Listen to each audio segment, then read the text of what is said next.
приглашенные, также гости и зрители. Мы сегодня собрались по поводу темы, то, что у нас подали заявление на публичное слушание компании Сычуань Чувашия и назначили публичное слушание.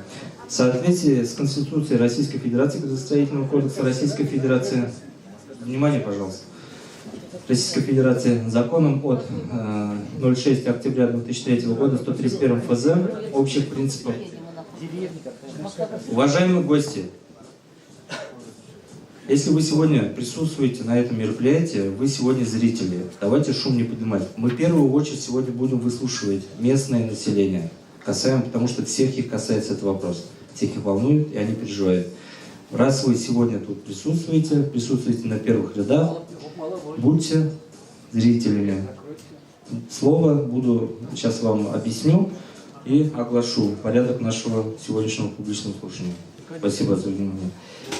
131 ФЗ общих принципов организации местного самоуправления Российской Федерации, Устава Москосинского сельского поселения Маргаушского района Чувашской Республики о порядке организации и проведения публичных слушаний на территории Москосинского сельского поселения Маргаушского района Чувашской Республики, утвержденным решением Собранием депутатов Москосинского сельского поселения Маргаушского района Чувашской Республики от 10.03.2017 года, номер С-18/3, постановлением главы Москосинского сельского поселения Маргаушского района Чувашской Республики от 25.01.2019 года, номер 2, о проведении публичных слушаний по внесению изменений в Генеральный план Москосинского сельского поселения Маргаушского района Чувашской Республики, утверждением решением Собрания депутатов Москосинского сельского поселения от 29 ноября 2008 года, номер С-25/2, в части изменения функциональной жилой зоны на производственную зону в целях строительства молочного завода, комплекса переработки молока. Сегодня проводится публичное слушание по проекту Генерального плана Москосинского сельского поселения Маргаушского района Чувашской Республики. Присутствуют сегодня граждане, зарегистрированные по месту жительства на территории Москосинского поселения, отношения которых подготовлены данные проекты. Приглашенные, также приглашенные от имени сельского поселения правоохранительные органы Маргаушского района и также приглашенные представители района, администрации, также кураторы и также прокуратура должна быть у нас сегодня тоже приглашали. И также у нас присутствует сегодня помощник генерального директора ООО «Сычуань Чувашия» Николаева Арина Сергеевна, представитель ООО «Сычуань Чувашия» Индимиркин Олег Петрович, представитель ООО «Руском» Михаил Сергей Николаевич и директор ООО «Аркон Проект» Андреев Владимир Константинович, это который будет проектом показывать. Регламент работы слушания составлен в соответствии с положением о порядке организации и проведения публичных слушаний на территории Москосинского сельского поселения, утвержденным решением Собрания депутатов Москосинского поселения 10.03.2017 года номером С-18/3. Жительство на территории Москосинского сельского поселения до 5 минут, не более чем одного раза. Так. В соответствии с положением организации проведения публичных слушаний. Все желающие выступить на слушание берут слово только с разрешения председательствующего. Также хочу предупредить, что ведется у нас видео и аудионаблюдение. Всех выступающих просьба пользоваться микрофоном, поскольку в последующем мы будем протоколировать, будет написан протокол данного публичного слушания. Остальные в качестве наблюдателей и слова не дадим. Будем вести протокол, который подписывается председательствующим. Работу завершить без перерыва, наверное, да? Конечно. Работу завершить без перерыва. Вопросы можно задавать как письменно, так и устно. В зале могут присутствовать люди, не зарегистрированные на территории Москосинского сельского поселения. Предложения и замечания от этих людей мы готовы принять в письменной форме. Вот. Протокол публичных слушаний ведется секретариатом. Порядок проведения публичных слушаний Вступительное слово представляется Кириллу Денису Валерьевичу.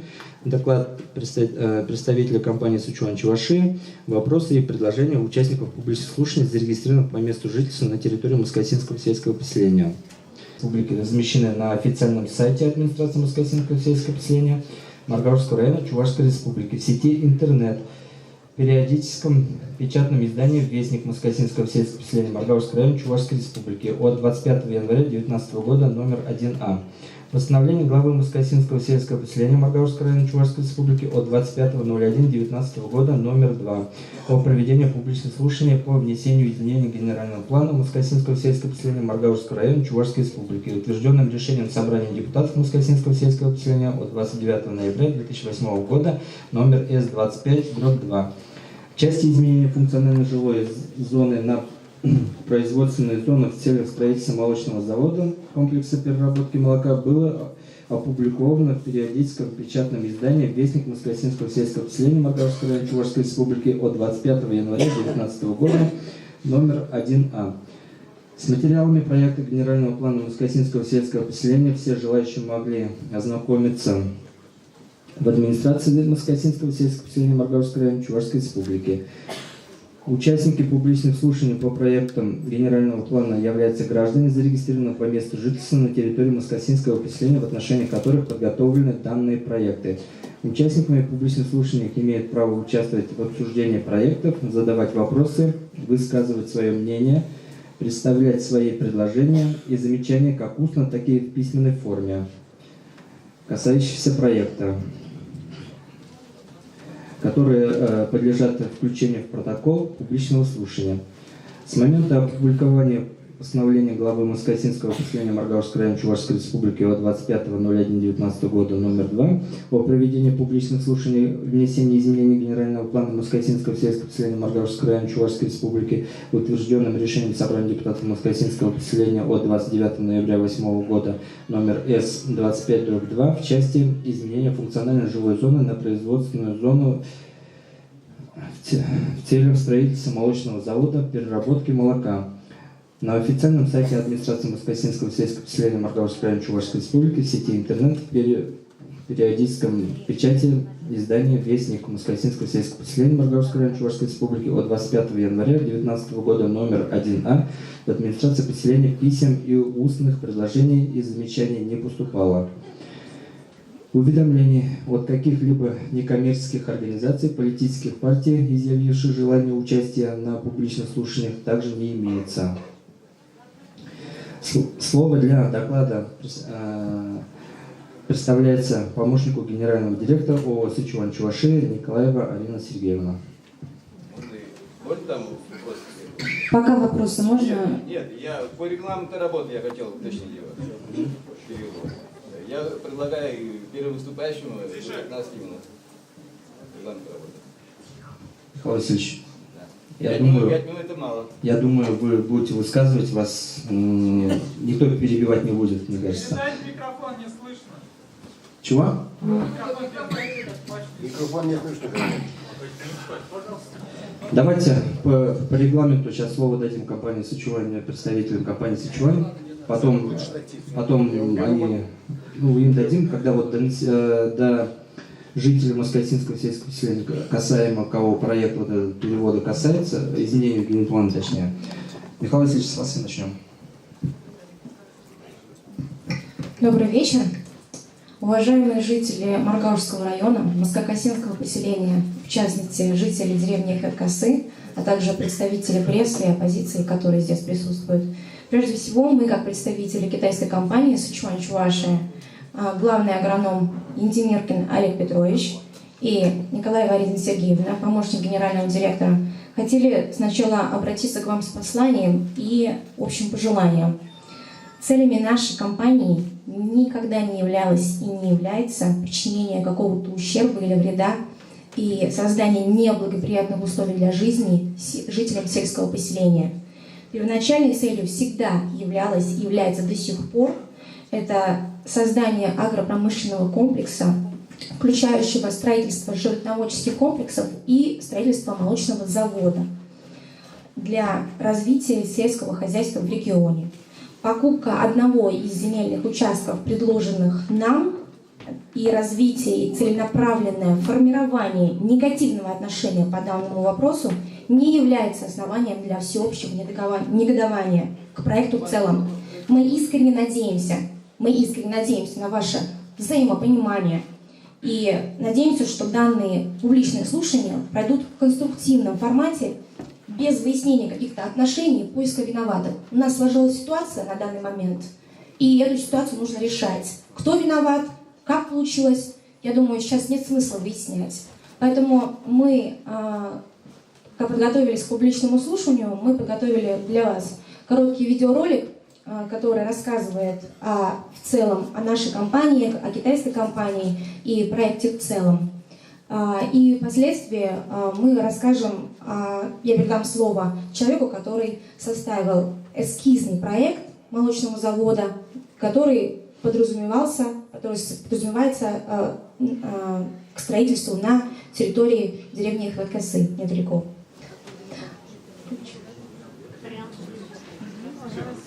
Можно свет выключить?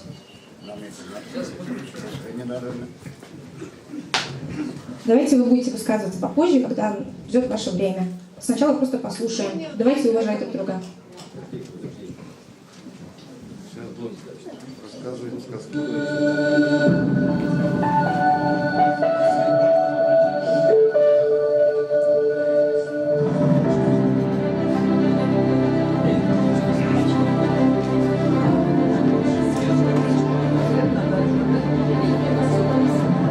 Агропромышленная торговая компания «Сычуань Чувашия» – группа производственных предприятий, объединяющих животноводческие комплексы молочного и мясного направлений с сельскохозяйственными угодьями по выращиванию кормовых культур и завод по переработке молока. Инвестирование предприятий осуществляется корпорацией «Сычуань Railway Investment». Свет желательно выключить. Сычуань Railway Investment – это крупная государственная инвестиционная корпорация, учрежденная и финансируемая правительством провинции Сычуань, Китайской Народной Республики. Корпорация имеет уставный капитал в 20 миллиардов юаней. Общая стоимость основных фондов составляет 350 миллиардов юаней. Годовой доход превышает 70 миллиардов юаней, а общая численность сотрудников более 20 тысяч человек. Корпорация инвестирует в различные проекты по всему миру в более чем 20 странах и регионах за пределами Китая, среди которых запланировано 3 инвестиционных проекта на территории Российской Федерации. Проект по созданию агропромышленного комплекса в Чувашской Республике является одним из них.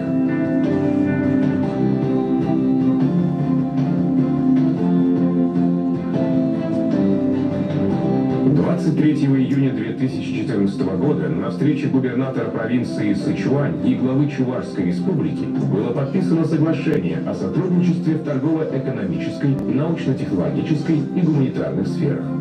В октябре 2014 года в рамках встречи глав правительств Китая и России было официально подписано инвестиционное соглашение о строительстве сельскохозяйственного комплекса «Агропарк Чувашия-Сычуань», ставшее первым проектом в рамках аграрного сотрудничества между правительствами Китая и России. 8 февраля 2018 года компания завершила регистрацию и открыла счет в Чувашской Республике. Компания инвестирует и существует при поддержке корпорации, которая планирует вложить в проект 10 миллиардов рублей.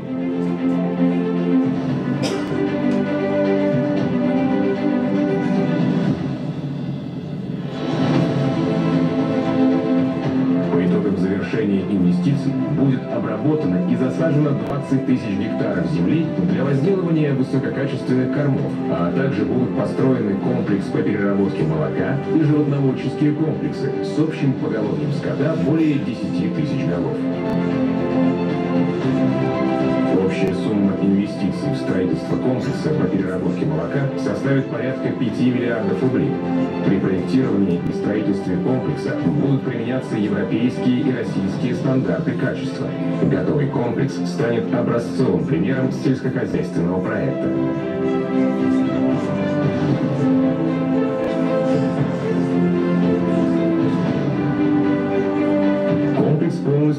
оснащен передовым производственным оборудованием с использованием замкнутых, автоматизированных и интеллектуальных эксплуатационных систем, исключающих возникновение утечек. Хозяйственно-бытовые сточные воды комплекса будут проходить очистительную обработку.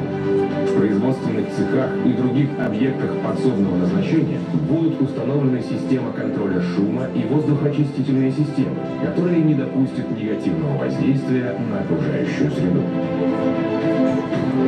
После того, как комплекс будет полностью выведен на производственные мощности, ежедневно будет обрабатываться 800 тонн свежего молока, а ежегодный объем переработки молока составит более 200 тысяч тонн. Стоимость продукции, произведенной за год, достигнет 10 миллиардов рублей, что будет способствовать росту налоговых отчислений. Численность работников комплекса составит порядка 200-300 человек, а 85% сотрудников будут привлечены из числа местных жителей.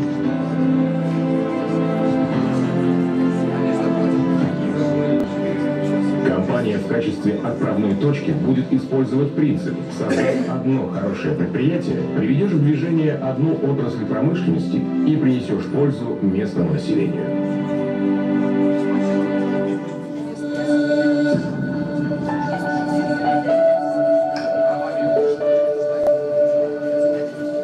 Я думаю, сейчас все посмотрели видеоролик. Я хотела бы пояснить кое-какие данные, которые были даны в ролике, особенно касающиеся численности китайцев, которые приедут работать на молочном заводе. Во-первых, у нас планируется использовать высокотехнологическое оборудование, которое не нуждается в большом количестве персонала. Поэтому максимально это будет от 200 до 300 человек. И 85% будет из местного населения. Не может приехать на территорию Чувашской республики или в регион, в Россию 8 тысяч китайцев. Объясню почему. Во-первых, у нас по Чувашской республике за год выдано сейчас 11 квот на иностранных работников. Из них только 3 человека китайцы. Чтобы китайцы приехали, нужно пройти определенную процедуру, то есть мы подаем в Министерство труда заявление о выдаче квот, и проходит заседание на федеральном уровне, где эти квоты выдаются либо не выдаются. Не может приехать такое количество человек. Это во-первых. Во-вторых, у самой китайской корпорации есть определенный лимит количества сотрудников, которые могут работать за пределами Китая. Не более 49. Почему? Потому что корпорация несет расходы, все абсолютно расходы по их проживанию, по визовой поддержке. Это довольно-таки значительная сумма расходов. Не может корпорация позволить себе настолько значительные затраты. Поэтому китайцы, если приедут, они будут приезжать только в качестве административного персонала. И весь комплекс будет строиться российскими компаниями. Будет проводиться тендер, где будет искаться генеральный подрядчик, российская же компания, которая будет весь этот проект строить и устанавливать все оборудование. Я теперь хотела бы предоставить слово директору агронпроекта, который создал для нас эскизный проект, как будет выглядеть этот молочный завод на территории земельного участка. И он пояснит и расскажет о том, какие здания будут находиться на земельном участке, и в целом расскажет про этот проект. Андреев Владимир Константинович.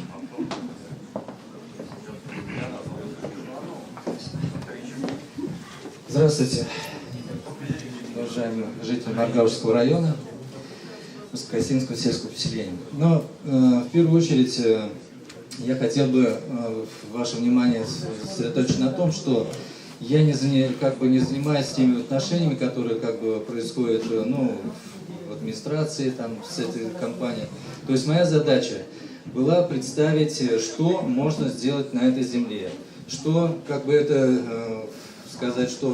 что на ней будет возведено, что будет не только работать на самом предприятии, но и будет работать на благо тех жителей и окружения этого поселения, чтобы, в общем-то, общая инфраструктура самого предприятия и ближайших населенных пунктах работала в едином ключе, то есть не было каких-то разногласий и в совместном проживании. Но в частности хочу начать вот а тут что-то маловато, может это отдвинуть немного, да? Ну ладно, вот да.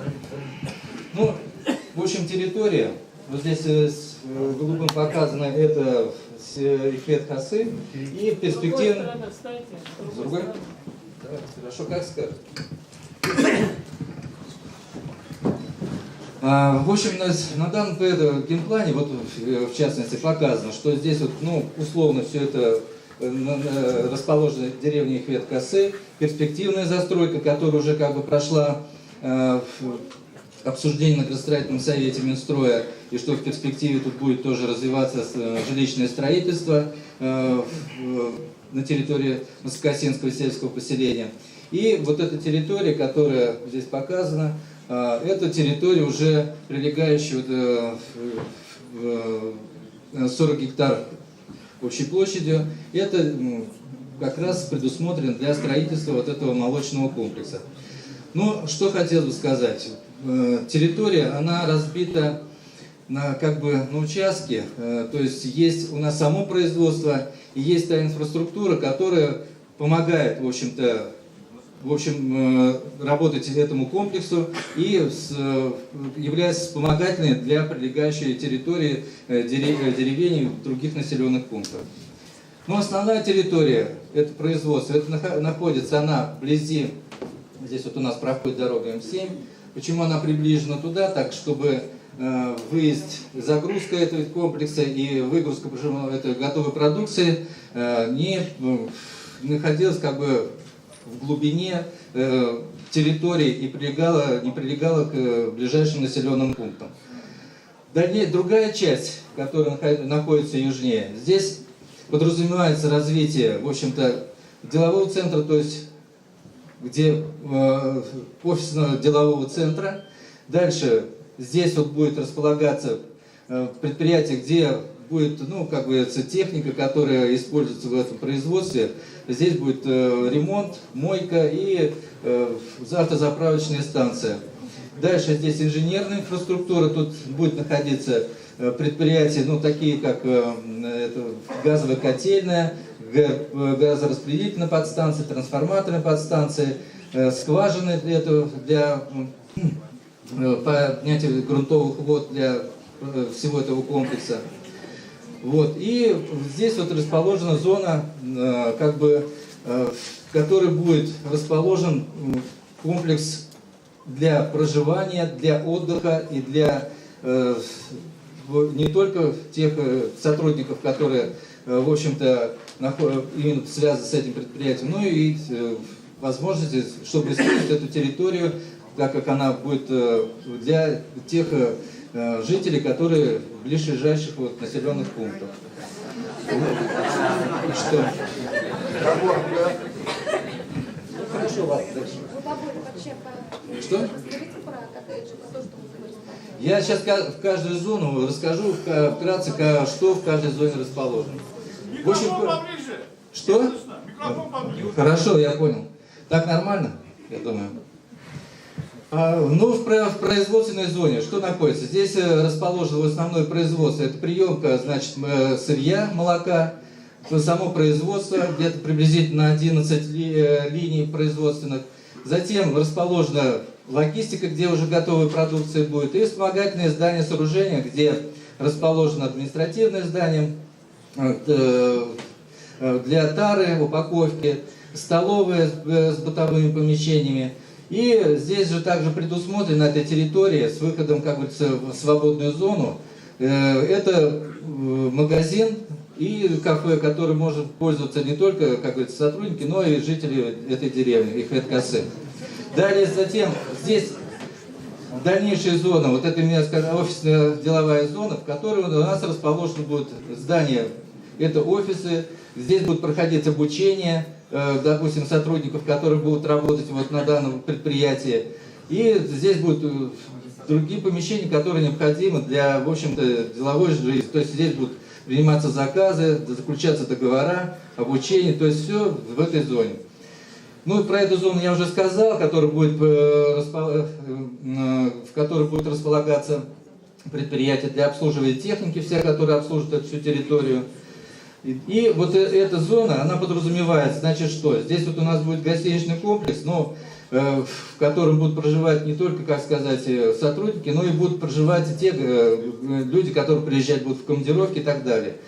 Здесь расположены вот эти небольшие гостевые домики, в которых могут проживать также сотрудники, которые, тут уже сказали, что здесь местное население будет привлекаться не только, как говорится, и местное население 85, то есть люди, которые будут здесь работать, они могут, допустим, ну приехал он с Кугеси, зачем ему каждый день ехать, он может здесь арендовать и жить с семьей или еще что-то, чтобы не ездить каждый день сюда на работу. Ну условно я говорю. Дальше здесь расположен у нас спортивно-оздоровительный комплекс, площадки для занятий спортом. То есть вот эта вся территория, она предназначена, в общем-то, для отдыха и занятия спортом и проживания. То есть вопрос здесь, он связан, он не, как бы не замкнут в какой-то ограде, то есть он до свободного доступа. И для дальнейшего, чтобы как бы чтобы возможность пользоваться этими вот все, допустим, площадками и этими спортивно-оздоровительным комплексом могли другие люди, которые из ближайших деревень могли здесь заняться этими видами спорта различными. Здесь также можно, как сказать, что вся территория, вот эта вот инфраструктура, она подразумевает не только, вот, допустим, строительство вот этих объектов, которые здесь расположены.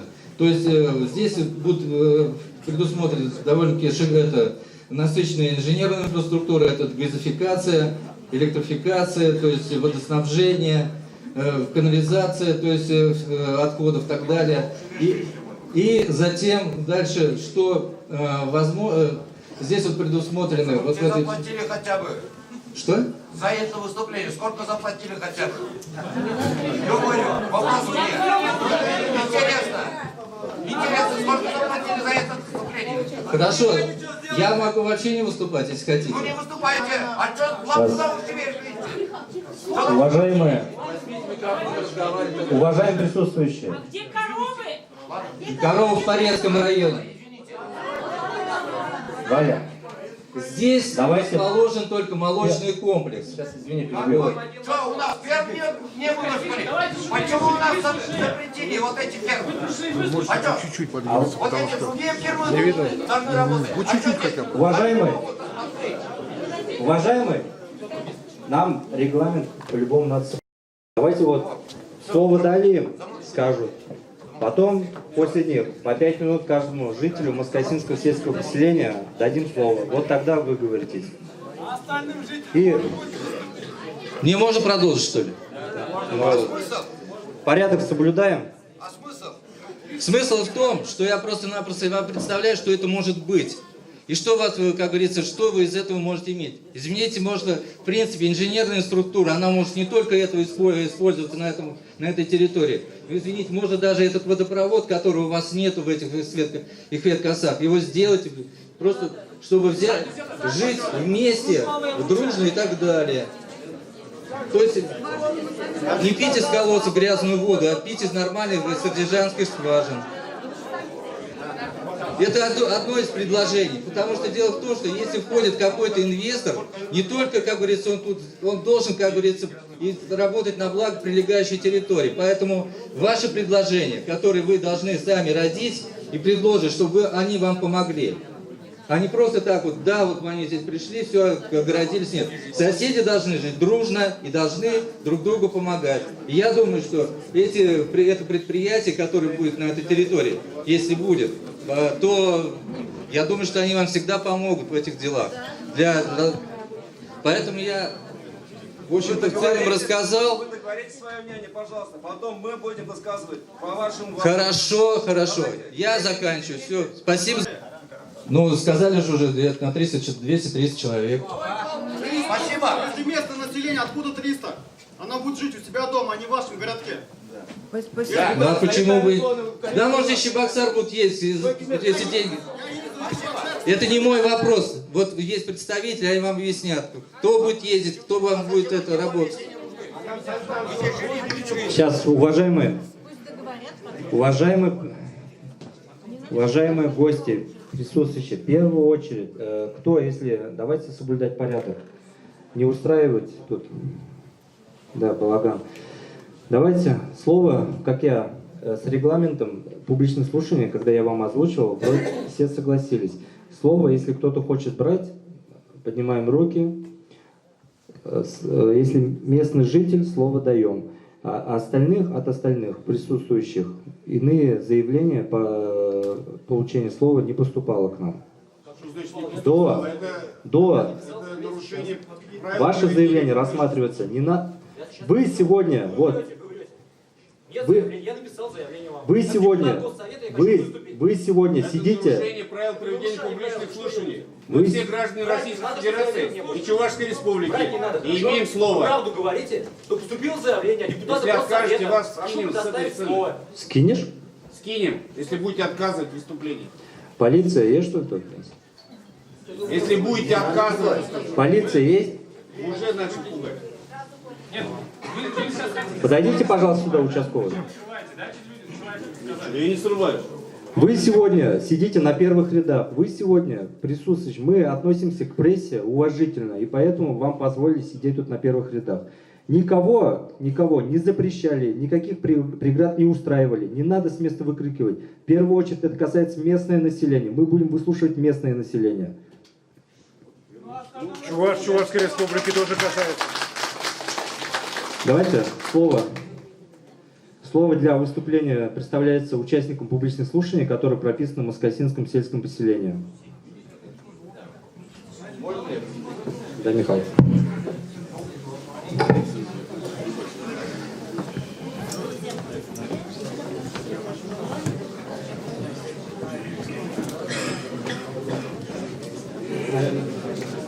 Не наверное, будет держать кто-то возле мою, чтобы все слышали.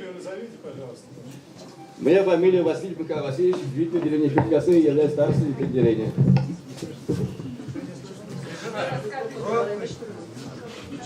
Наверное, мы выступление минут 15, наверное, потянет, наверное. Наверное, не против никто. Если регламент 5 минут, только мы нам бы ставили. Но я думаю, у нас побольше, у меня будет побольше, там много аргументов, многие эти. Уважаемые жители Москва-Осинского сельского поселения, мы сегодня собрались сюда с единственной целью, чтобы обсудить вопрос об изменении генерального плана застройки территории деревни Федькасы, Москва-Осинского сельского поселения. Вас не держит, да? Никак нельзя.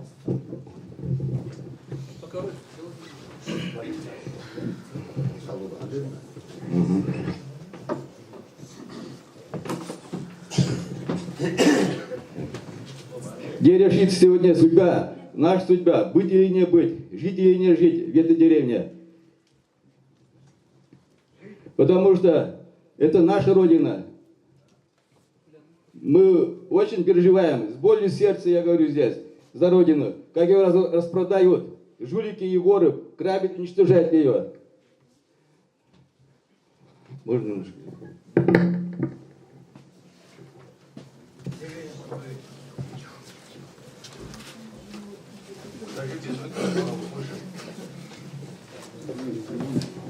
Вот видите здесь, это Москва-Оса, ой, извините, Сергей Мургаушев, висит плакат такой, очень интересный, очень конкретный плакат. Россия начинается здесь. Владимир Владимирович Путин. Это точно, очень сильно сказано. Очень сильно сказано. Потому что моя родина начинается здесь, и Федькаса.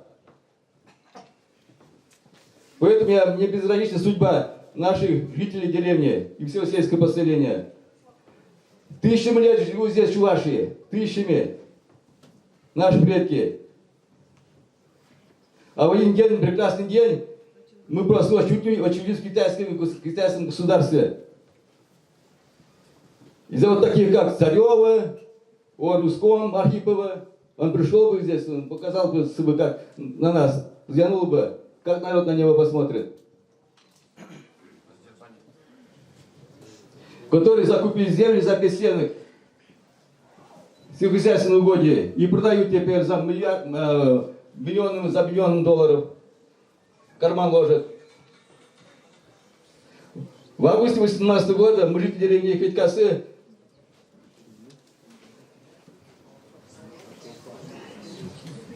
увидели, в деревне ходят китайского происхождения люди узкими глазами, если не выясним. Вся деревня была ошарашена. Скоро им загнали технику и стали ставить столбы, пограничные столбы свои.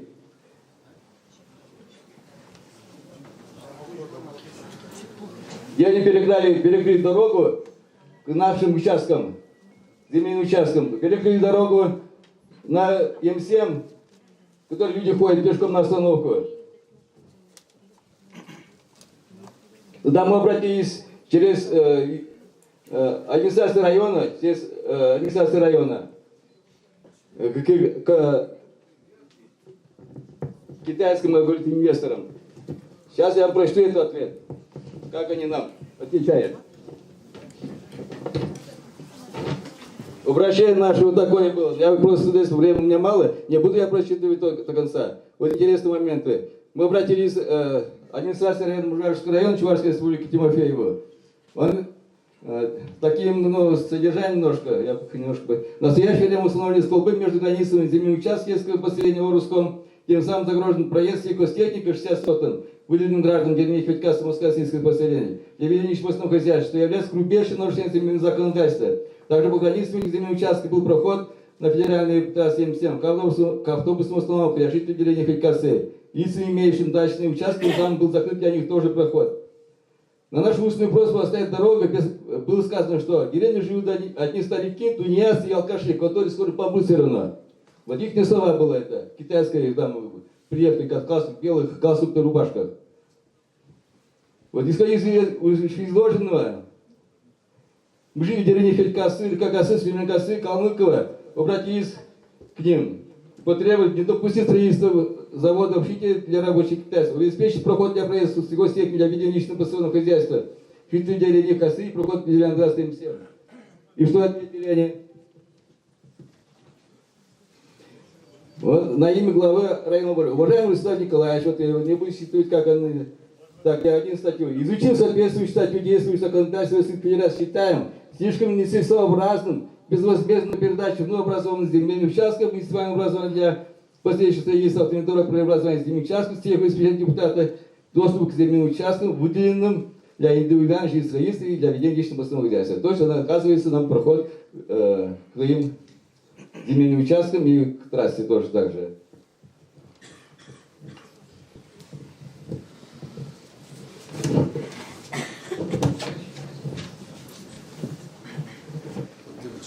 В день 15 сентября 2018 года состоялся сход граждан деревни Федькасы и других прилегающих деревень. Около 300 человек там собрался. Туда присутствовали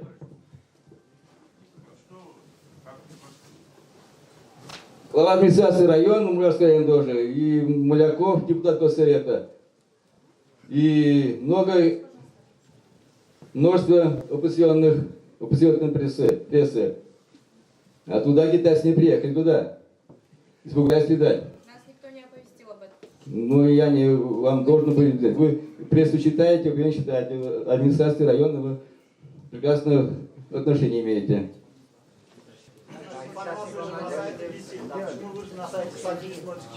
Туда сход граждан решила не допускать китайских инвесторов, так как это приведет к экологической катастрофе. Не только и Федькасы, но и дачные участки и других прилегающих деревень.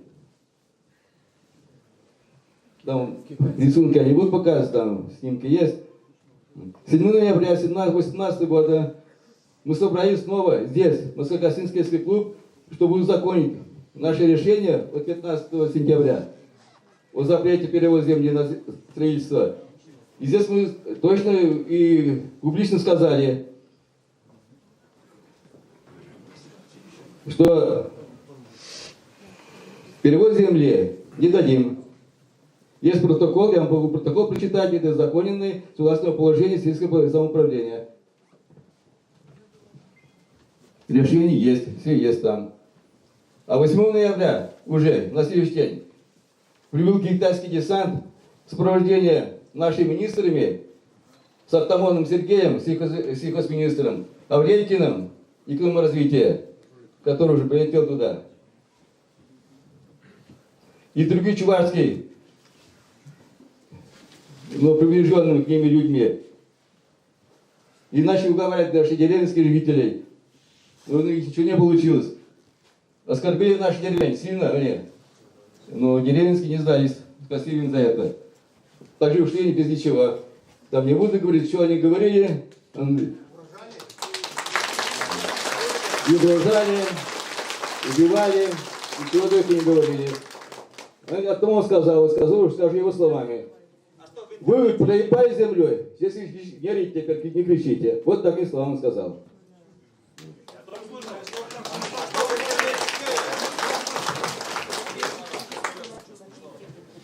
Ничего смешного не сказали. Что смеетесь? Нет, ничего смешного. Мы там тоже были. Я помню вас. Очень сильно отвечал. Нет, но вы улыбаетесь интересно. Да? Вы что, откуда стали? Тоже с китайской стороны сюда приехали. Вы Вот видите, этот человек, это ваш куратор, это ваш куратор, вы знаете его. Знаете ведь? Семен Василий Иванович, который публично сказал, что деревни и косы надо будет переселять из-за этого проекта, чтобы запустить китайцев. Его чистые слова. Его уже знают все уже. Это, да. Он предлагает, не знаю, куда мертвые города есть там в Китае, да предлагает переселяться. Как он в Сибири предлагает дать.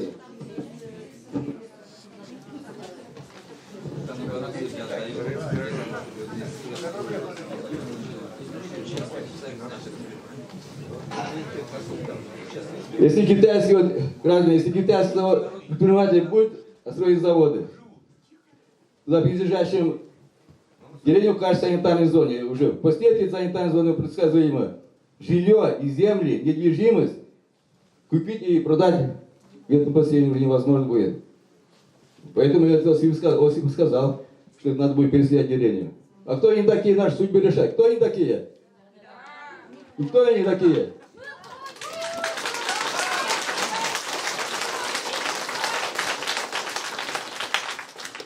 Давай посмотрим Сибирь, Омская область, Дальний Восток, Алтайский край, Волгоградская область. Да не будем далеко ходить. Полесский район. Сколько тысяч гектаров нам вырубили леса? Сколько гектаров вырубили там лес, вывезли китайцы уже? Миллиарды. А где деньги? Сибирь рубит, где деньги? По данному вопросу. Чужих кармана. Если вот построим за ней. Вот куда будут вода стекать? Это химия. Химия это где? Куда будет стекать? Во враг. А враг это колодцы, это деревенский будет туда стекать, это пробивать, протекаться будет. Отравлять будут колодцы. Это химия все там, сухого молока. Во враг потечет там, скотину погибнет, рыбы погибнут, птицы погибнет. Естественно, придется нас переселять. 5 февраля на совещании в Маргаровском районе глава республики сказал, Игнатий Михаил Васильевич, что четко и конкретно, что перевод земли для строительства завода для китайских предпринимателей не будет. Кто продал эту землю, пусть вернут долги китайским предпринимателям обратно. Не только деньги. Он четко сказал, последний ему дает слова.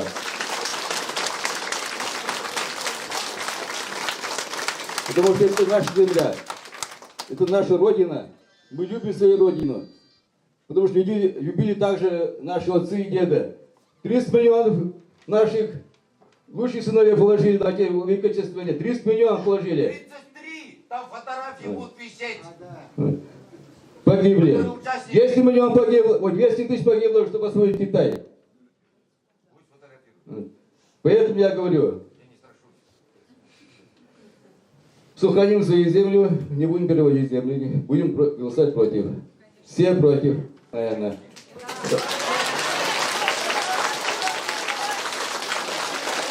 Давай хором. Раз, два, три. Против! Против! Против!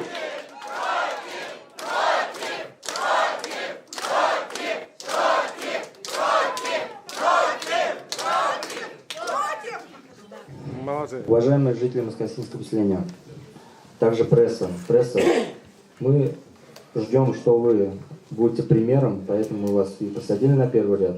Фиксируйте, вы сегодня зрители всего происходящего. Не надо, телефоны, пожалуйста, тоже отключите. А нам достойно, жителям Москосинского сельского поселения, достойно нужно провести публичное слушание и свое мнение запротоколировать, чтобы в последующем мы, наши депутаты Москосинского поселения, ваше мнение, приняли решение на основании вашего мнения. Поступило... Пожалуйста, уважаемые жители Маргаушского района, я как депутат Государственного совета... Соблюдаем порядок, депутат. ...поддержать вас. Написал письменное заявление главе, но он не хочет мне давать слово. Чтобы я вам не дал. Поэтому я прошу, чтобы вы мне дали слово.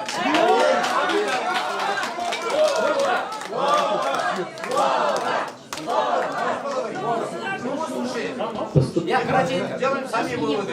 Немножко. Присядьте, пожалуйста, уважаемый депутат. Вы ведете, вот, вроде бы депутат. Давайте мы сейчас... Я у людей попросил слово, не у вас. Вы мне слово не хотите давать. Положение Надо прикрываться положением. Народ решает, понимаете?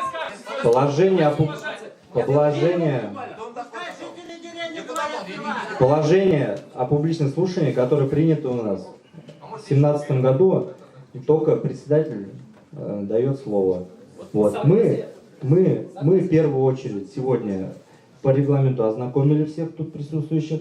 Мы сегодня в первую очередь даем жителям Москогасинского сельского поселения слово. Можно мне? Подожди, это сейчас зачитаю, просто поступило заявление от Осипова Александра Вячеславовича. Прошу внести протокол. Было же соглашение о сотрудничестве между администрацией Маргаушского района, между администрацией Москосинского сельского поселения, между ООО «Руском», в которой было прописано, что коммуникацию будет делать Архипов. А он, найдя лазейки в законах, отмахнулся от соглашения, продав землю другому обществу ООО с ограниченной ответственностью, а в последующем и китайцам. Как сказал наш лидер Михаил Васильевич Игнатьев, пусть вернут деньги китайским компаниям. Мы считаем, что Архипов должен вернуть деньги китайской компании. Я против изменения генплана.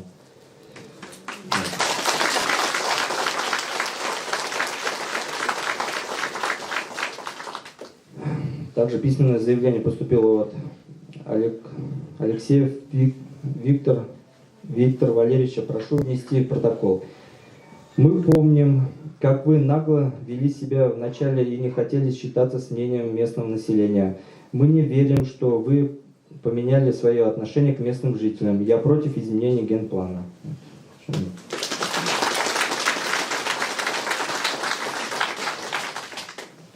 Также от Павлова Алексея Юрьевича прошу внести в протокол, житель Москосинского сельского поселения. На слайде видно, что при заезде в деревню всегда будет пробки. При заезде с М7, с трассы М7 в сторону деревни трасса, в сторону деревни Тересия, там от трассы М7 спуск, а на спуске так, не разрешается делать разворот, заезд, значит, делать поворот в деревне Ихать-Косы. Значит, заезда в деревню не будет. Я против изменения генплана. Вот. Прошу мое мнение зафиксировать в протоколе. Да?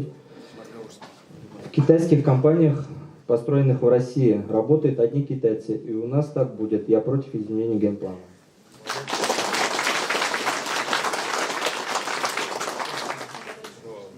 Я Царев Константин Иосифович, житель Москосинского сельского поселения.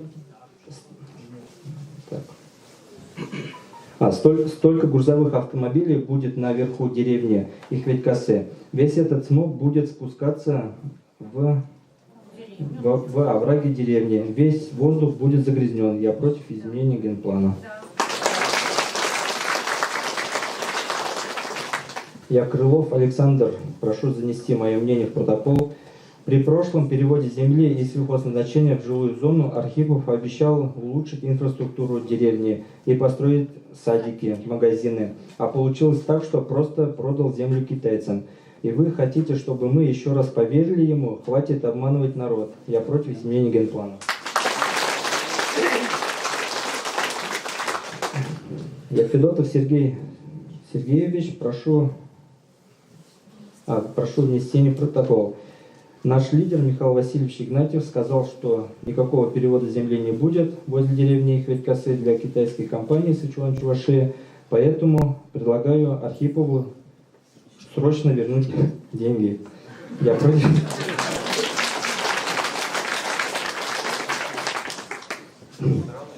Я Шуляев А.Н.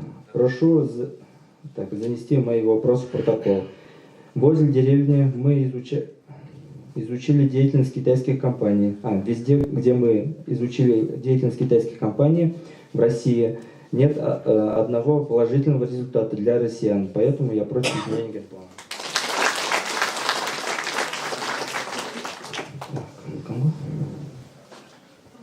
Прохоров Сергей Николаевич. Прошу занести в протокол. Даже если земельный участок будет переведен под промышленную зону, вы же не обязаны будете построить все, что показано на слайде. Возьмите и постройте любой другой завод. Это как нас Архипов обманул со своим прежним проектом, так и вы нас обманете. Я против изменения плана.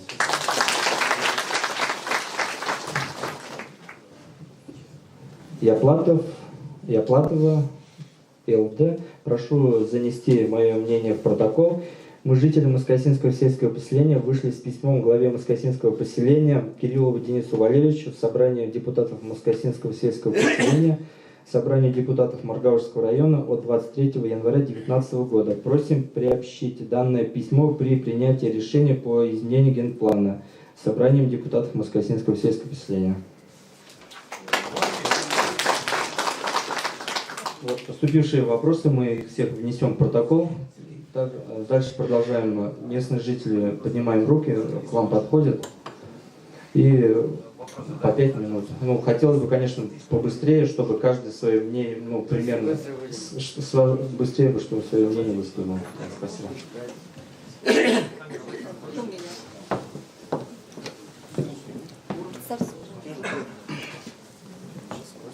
Уважаемый житель Егоров Петр Николаевич, уважаемый житель Москосинского сельского поселения, сегодня 1 марта 2019 года решается историческое судьбоносное решение быть в деревне нашей Ихведь-Косы или быть выселенными из своих мест, где жили наши деды, отцы тысячелетиями. Все вы знаете, что Маргаушский район, Москосинское сельское поселение – это самая густозаселенная территория. У нас от 200 метров до километра 200 находится вокруг деревни 5 деревень, 3 дачи, и рядом же 100 метров выделена земля для многодетных матерей. Сычуань-Чувашия, не советуюсь. Конечно, Сычуань-Чувашия не одни, с помощью наших чиновников, не советуюсь с местным населением, продали землю, 40 гектаров земли. Это святая наша земля, пропитанная потом и кровью, веками. Они его взяли без согласия наших населения. Уважаемые жители сельского поселения, если сегодня мы дадим добро, перевести земли около деревни Ихведь-Косы жилищного на промышленное, никто не может запретить китайцам построить заводы и другие вредные производства. Насколько мы еще знаем, там будет и литейное, и химические, и другие производства. Поэтому это надо быть очень внимательно. При строительстве заводов вокруг деревень экологически вредные, экология будет вредна. Не можем мы, наверное, держать и скотину, это само по себе. Выходя в огород из дома, по утрам, летом, вечером и летом, весной и осенью не можем кушать чистые овощи, фрукты, ягоды. Вот этот вопрос какой. Как должно местное население в этих условиях и многодетные матеря, в этом случае расти здоровых детей, полезных для России, когда их с детства нужно лечить? Так,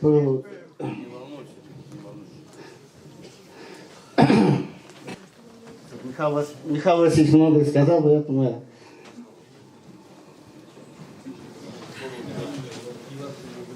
Уважаемые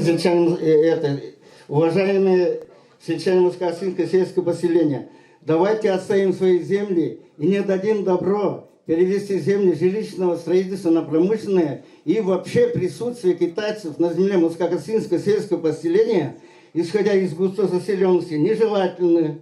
Даже когда животные защищают свои территории и земли. Спасибо за внимание.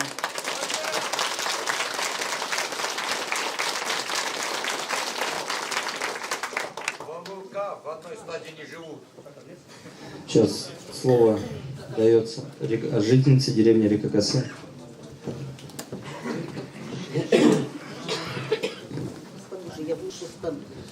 Фамилия, пожалуйста. Река-Косы, деревня Река-Косы, Маргашский район, Кондратьева Татьяна Петровна. По существу, сегодня мы посмотрели слайд. Красиво показали нам, как могут обмануть. По существу я скажу. Чувашия по численности населения в России занимает 4-е место. Плотность населения Чувашской республики на 1 квадратный метр 68 человек.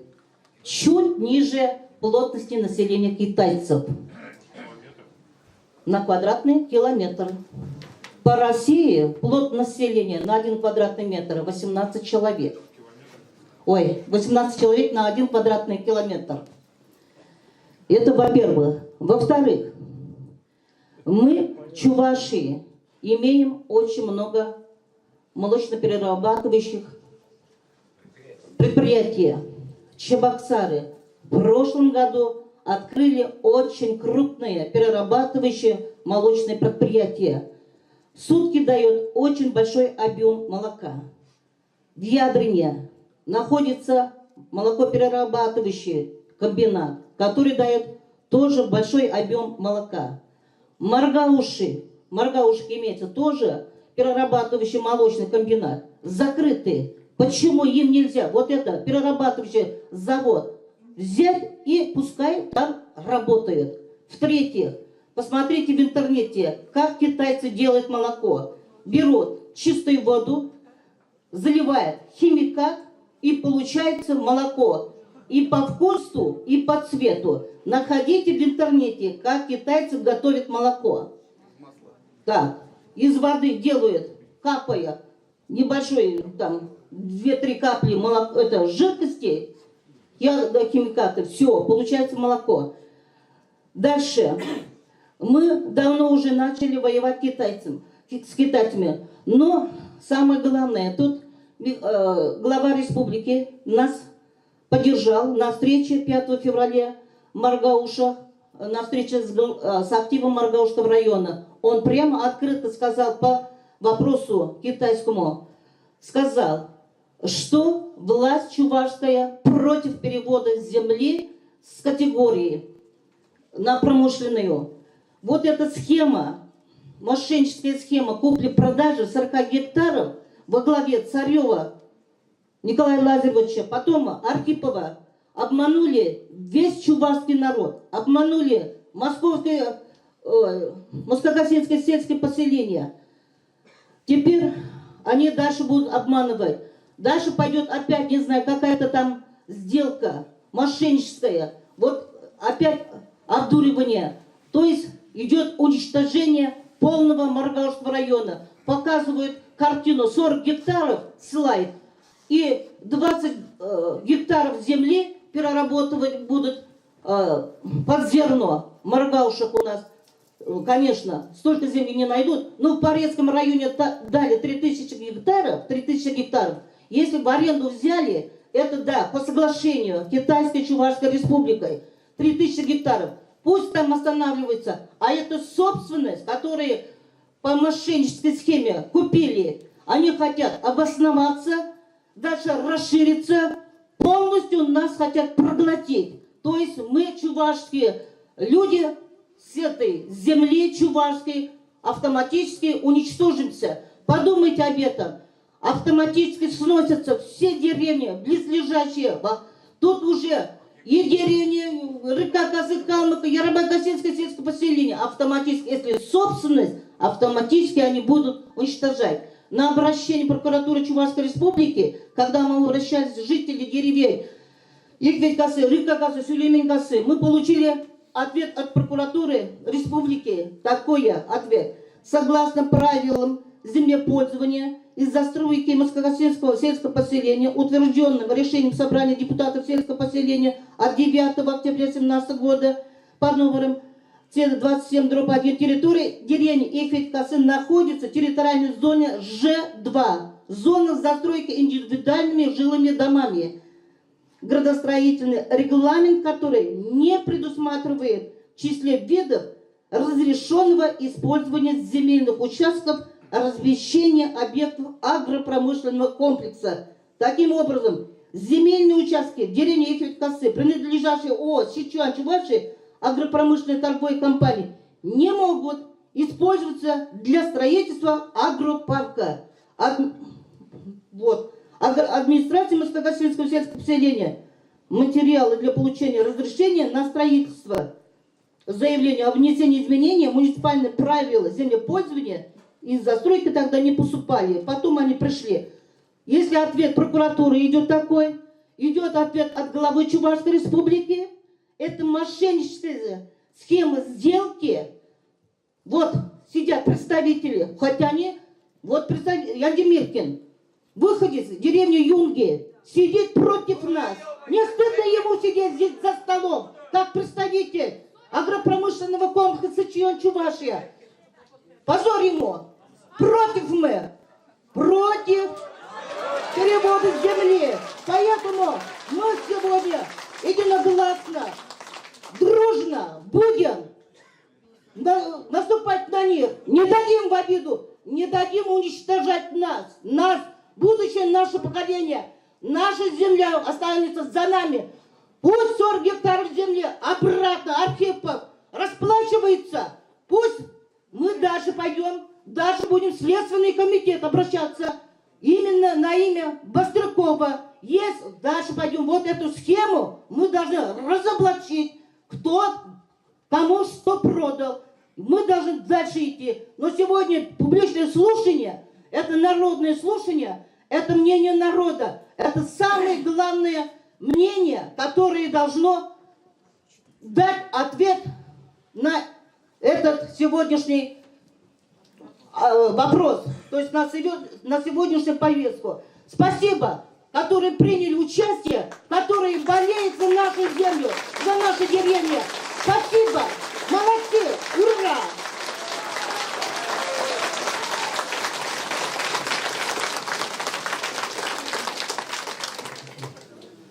Поступило еще одно заявление. Наверное, голосовать просто надо уже все. Сейчас зачитаю, просто поступило, теперь нас зафиксировали.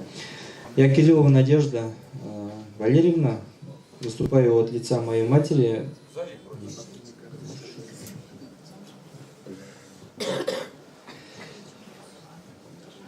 Имеющий дом, мать имеющая дом в этом, в Икведь-Косах, они приезжают летом и тоже против перевода изменений генплана.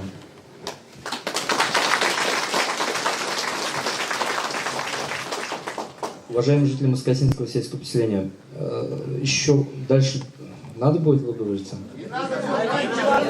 Все ясно уже.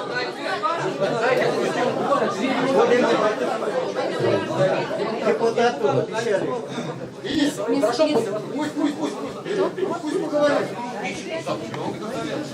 По поводу депутата Госсовета, мы у него, конечно, просим прощения. Если у вас какие-то претензии будут к нашей комиссии, мы примем его жалобу. Вот, сегодня нет, не дадим. Уважаемые жители Маргаушского района, я приехал специально поддержать вас на сегодняшнем мероприятии. Ни в коем случае нельзя переводить этот земельный участок для этих китайских инвесторов. Все, что они говорят, это только красивые картинки. Мы уже видим, как осваивается Сибирь, Дальний Восток китайскими инвесторами, как они уничтожают нашу российскую землю, после которых уже там на этой земле ничего не растет. Правильно люди до этого выступили, сказали, 3000 гектаров есть, пусть там строят, осваивают. Вот здесь они хотят получить собственность. Потом этот земельный участок они огородят и никого туда вообще не пустят. Понимаете? У них будут свои законы, и никто даже с Москвы ничего не сделает, пока мы продаем газ, нефть, электричество, лес за копейки им. Понимаете? Никто, кроме вас, сами себя не защитит. Понимаете? Никто вас не защитит. Ни Москва, никто. Поэтому прошу вас категорически против выступить этого перевода земельного участка. Потому что будущее вот сейчас вашего сельского поселения решается здесь и сегодня.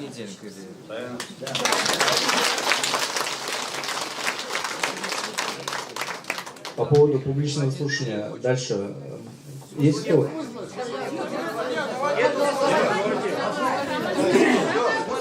Давай, Жан, скажи.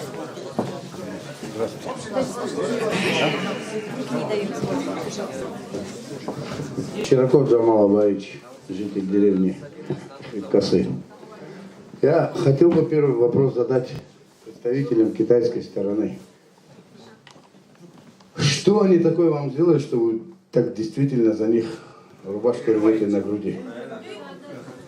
Вы, ваша родина, это же бомба замедленного действия. После саранчи хоть стебли остаются, но после китайцев ничего не останется. Судя по слухам, тем, которые говорят, 8000 мужиков привезут китайцев, это знаете, что будет? Это эпидемия, болезнь, грязь. Почему они сюда лезут? Да, правильно, русскую Ваньку можно обмануть, деньгами заманить. Нельзя так, это же родина ваша. Я хоть выходец из Дагестана, но я здесь живу, у меня жена чувашка. 38 лет живу здесь. Я горд и борюсь за это. То, что говорят, вы же нормальные люди. Где наши депутаты, за которых мы голосовали? Где они? Что мы их выбираем, люди, для того, чтобы они штаны протирали? Карманы набивали?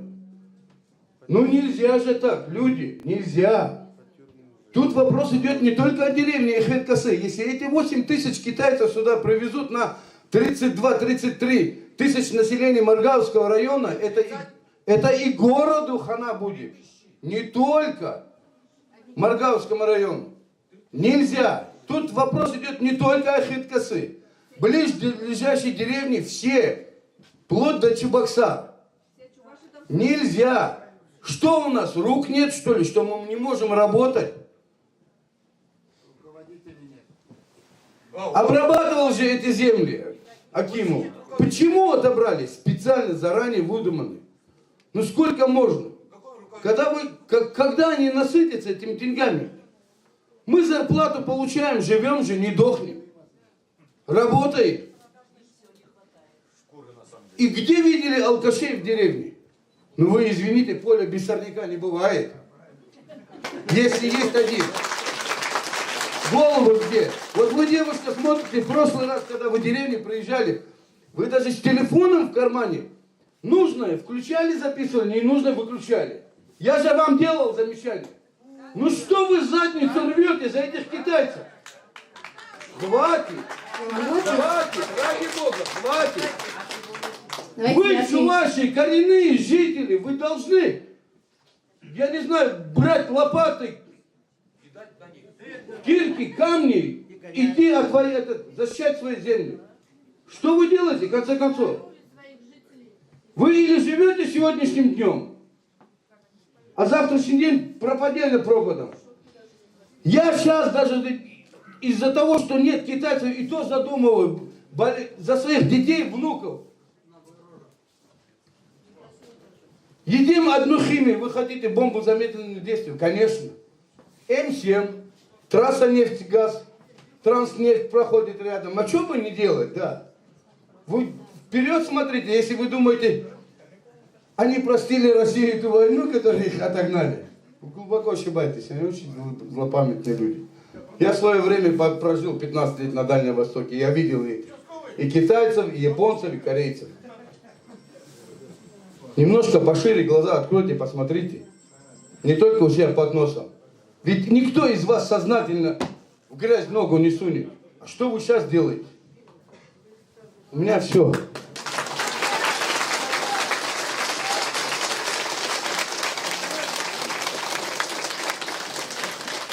Я могу ответить хотя бы на то обвинение, которое было брошено в мой адрес?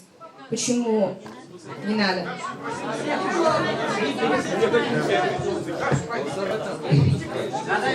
Еще слово есть?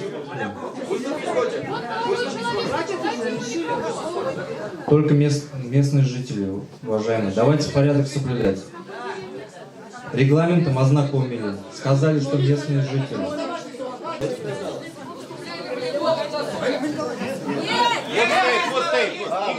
Игорь Юрьевич. Айда, давай. Айда, слух.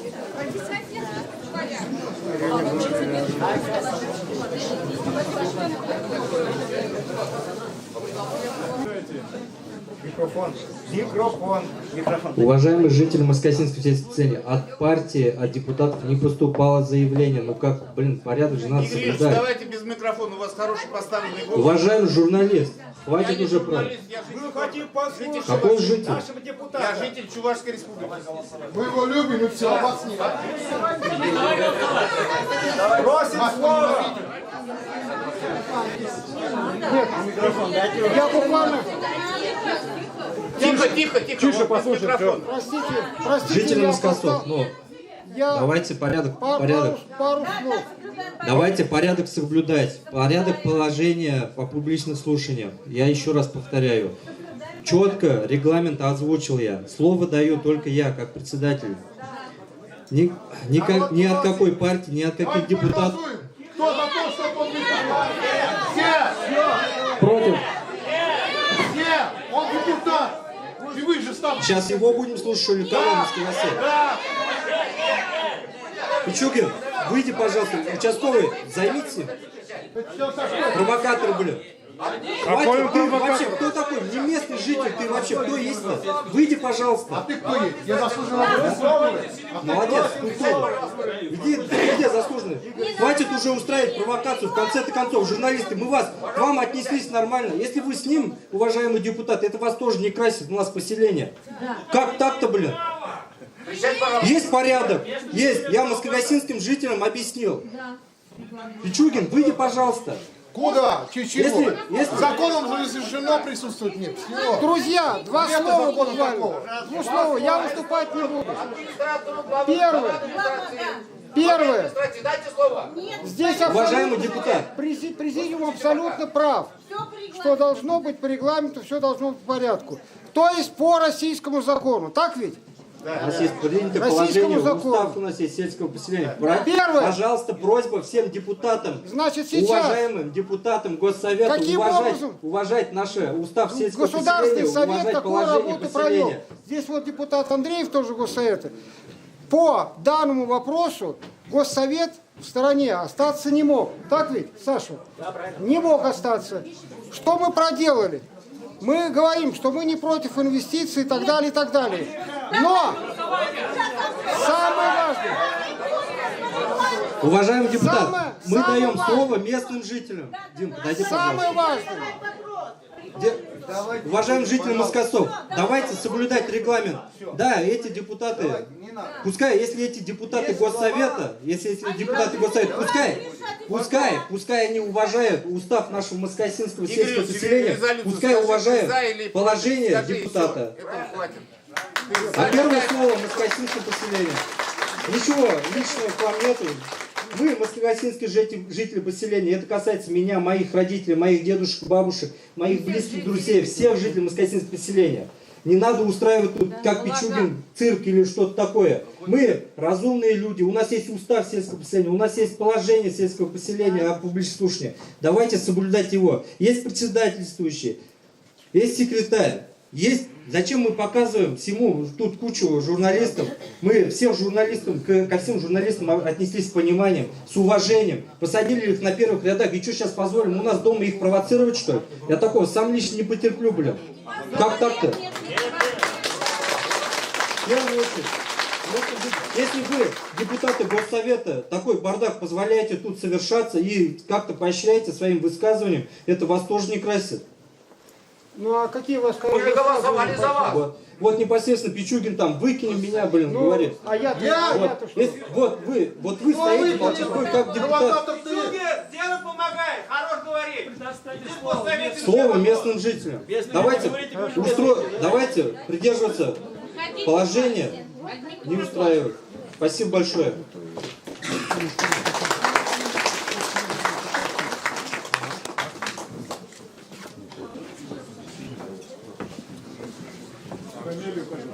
Ладно, Евгений Андреевич, местный живет. Москосинское поселение. Деревня. Москосет. Игнатьев Михаил Васильевичем было сказано, под промышленную зону землю не отдавать, а он для нас лидер. Архипову предлагаем отдать их китайцам, поэтому я против.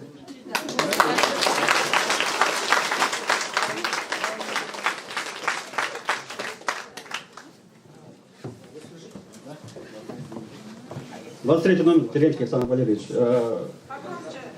Являемся многодетными семьями, которые получили в данное деление участки. У нас здесь еще присутствуют люди. Хочу сказать, что деление должно развиваться, а не застраивать промышленными предприятиями. Также, насколько знаем, Чебоксарская администрация начинает выдавать в этой же деревне участки. Деревня будет развиваться, и мы протестуем против перевода земли. По образованию я инженер-механик по переработке сельхозпродукции. И молокоперерабатывающее предприятие – это одно из самых загрязняющих производств из пищевых. Спасибо.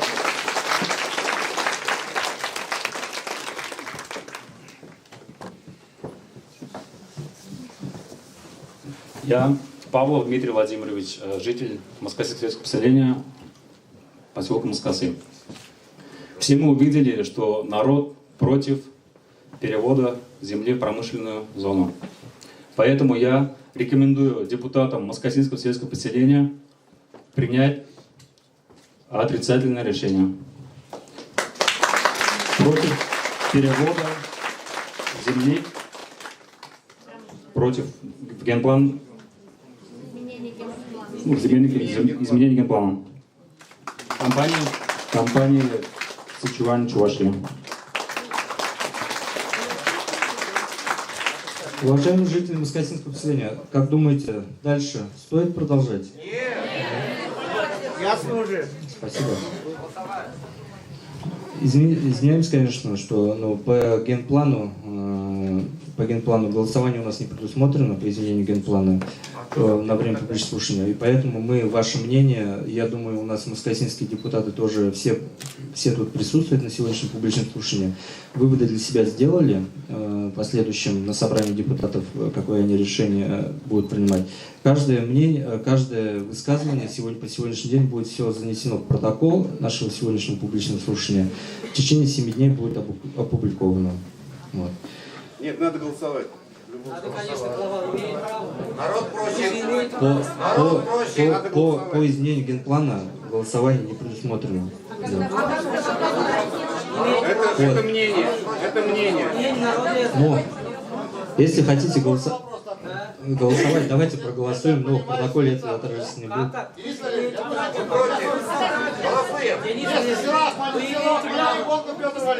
Сейчас.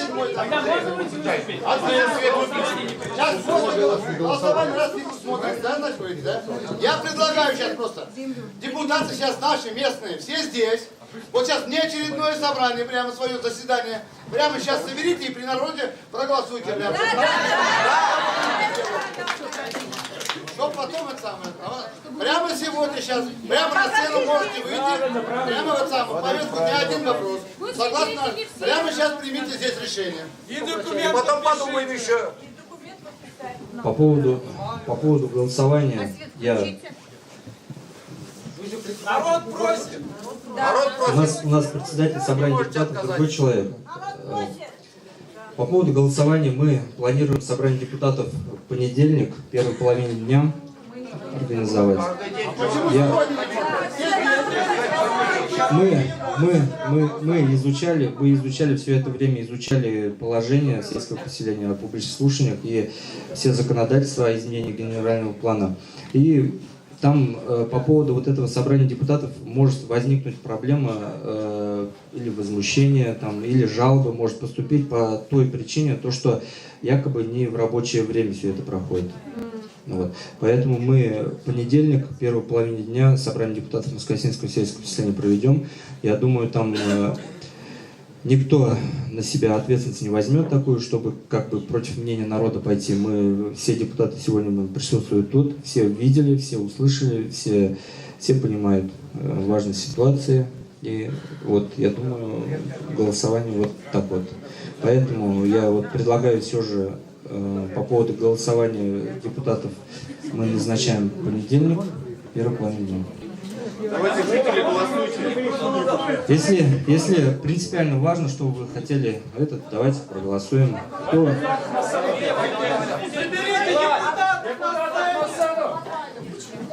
Нет, ребят. А можно слово?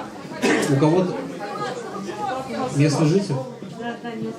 Я хотела, Иванова Зинаида Григорьевна, вы говорите, что у нас земля, деревня. Поднимаем руки, кто против? Вы все против? Я Иванова Зинаида Григорьевна, житель Хвитькосов. Вы говорите, что у нас деревня умирает, а для развития деревни у нас земли нету. Никто не дает нам. Говорите, что, чтобы нам оставили земли еще. Для деревни, чтобы развиваться, для деревни развиваться с обоих сторон. Трасса же есть с обоих сторон. Для детей тоже. Никому ничего давайте, чтобы жители деревни, чтобы землю отдавали. Вернули обратно. Ваше мнение занесем в протокол. Вот дайте нам деньги. Микрофон дай, пожалуйста, Малякову, выслушай. Нет, извиняемся. Я ко всем депутатам Государственного совета отношусь с уважением. Все-таки их выбирает народ. Поэтому по регламенту, я же вам озвучу по положению, надо было, извиняюсь, надо было заранее предупредить, мы бы всем дали слово. Спасибо. По поводу публичного слушания тогда заканчиваем, наверное. Давайте с гражданами. Поднимите руки, кто против перевода. На камеру сейчас зафиксируют. Все против перевода. Пройдите по рядам и каждому жильцу спросите, против. Все пройдите. Михаил Васильевич. Или за, или против. А может быть за. Есть за здесь? Нету и за. Значит, все против. Все против.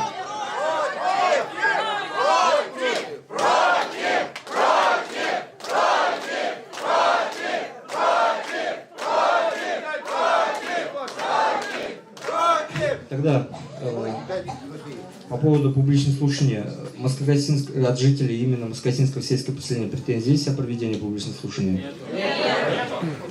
Иные лица, которые присутствовали на публичных слушаниях, если у вас есть какие-то претензии, пожалуйста, пишите в наше сельское поселение, мы ваши жалобы рассмотрим и ответим на них. Вот. Тогда депутатов? Когда собрание депутатов у нас было, мы никого не запрещали, кто хотел, у нас всегда присутствовал. У нас Москосинское сельское поселение, я думаю, самое прозрачное. И у жителей даже Москосинского сельского поселения мы никого не обманывали и всегда с пониманием относились к их проблемам. Тогда данное публичное слушание закончилось. Все мнения будут отражены в протоколе публичного слушания. 10:30, скорее всего, назначим публичное собрание депутатов. Тогда спасибо за внимание всем жителям Москосинского сельского поселения. До свидания.